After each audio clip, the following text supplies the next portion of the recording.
Renewable energy, including wind energy, plays a vital role in addressing climate change. But while wind turbines have a part to play in a cleaner energy future, they come with a hidden cost: the lives of migratory bats. Across North America, wind turbines kill hundreds of thousands of bats every year. In 2023 alone, estimates suggest that over 1 million bats were killed by turbines in the US and Canada. No single wind farm is responsible for the crisis, but together their expanding footprint is pushing bat populations past the point of recovery. The majority of these fatalities occur during fall migration, when species like the hoary bat, silver-haired bat, and eastern red bat travel south. These nocturnal creatures, possibly mistaking turbines for tall trees, are drawn into danger.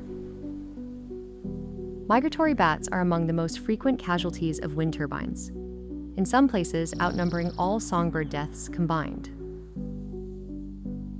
Their current level of mortality is unsustainable. Population models for hoary bats show that current wind energy projects could soon drive their population to decline by more than 50%, a threshold they may have already crossed. At this rate, the species may be on a path toward extinction within our lifetime. And while studies so far have focused on the hoary bats, there is no reason to believe the other two species will fare much better. But these same models also show that there are solutions. Proven strategies, like smarter sighting and operational adjustments, can reduce bat deaths before these populations decline beyond recovery. And recovery isn't easy. Bats reproduce slowly. Most species give birth to just one pup per year, although migratory bats are among the few that produce larger litters, up to 4 in the case of eastern red bats. This low reproductive rate makes it difficult, if not impossible, for populations to recover from ongoing losses caused by wind turbines. The problem isn't a lack of solutions, it's that known protections aren't being implemented at the scale needed. Industry-wide action remains limited, and many governments have yet to enforce what the science already supports.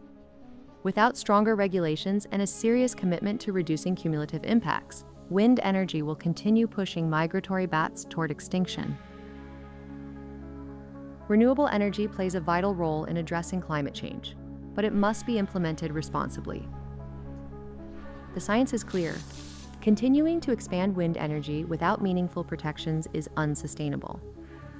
Solutions exist, but without enforcement and real accountability, mass fatalities will continue. The operational cost to industry, often just a 1 to 3% reduction in energy production, is negligible compared to the long-term ecological and economic consequences of biodiversity loss. One of the biggest risks to bats comes when wind speeds are low. During these periods, turbines generate little or no electricity, yet their blades often keep spinning, needlessly endangering wildlife. One solution is feathering turbine blades at low wind speeds. This involves adjusting blade angles to prevent unnecessary spinning when wind speeds are too low for energy production. Feathering has been shown to significantly reduce bat fatalities while causing a negligible impact on the amount of energy that is generated. When feathering is combined with raised cut-in speeds, the wind threshold at which turbines begin generating electricity, bat fatalities have been shown to drop by over 50%, with even greater reductions at higher thresholds. However, this does not account for cumulative effects. While individual turbines may kill fewer bats, the rapid expansion of wind energy means overall fatalities continue to rise. So while raising cut-in speeds is a crucial first step, it's not enough on its own. Cut-in speeds will need to be adjusted as research reveals the most effective ways to protect bats. Smart curtailment strategies take this a step further, adjusting turbine speeds in real time based on bat activity and weather conditions to minimize fatalities while optimizing energy output. This technology allows more power production while saving bats. But time is of the essence. Until smart curtailment can be widely implemented, raising cut-in speeds is critical. Proper sighting is one of the most effective long-term solutions, but in many regions, bat migration routes remain poorly mapped. Without proper assessment, wind farms may unknowingly be placed in locations that put bats in danger. To minimize fatality risks, turbines should be placed outside high-risk bat zones, including roosting sites, foraging areas, and migration corridors. That includes avoiding the placement of turbines near riparian areas, like rivers, wetlands, and streams. These are critical bat foraging areas, and placing spinning blades next to them all but guarantees fatalities. Despite decades of research, there is still no unified system for tracking bat fatalities across North America. Standardizing data collection and making it publicly accessible is crucial for understanding long-term impacts and refining mitigation strategies. Without a unified system to track fatalities, we're missing the full scale of the problem and running out of time to fix it.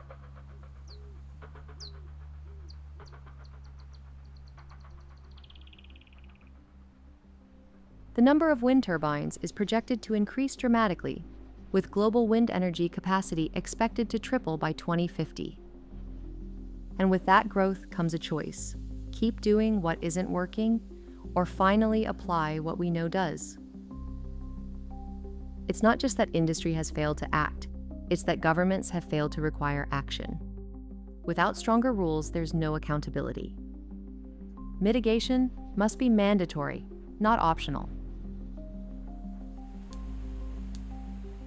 If wind energy is serious about sustainability, it must be held accountable before it's too late. They have no voice in this, but you do. Tell policymakers, wind energy must be held accountable.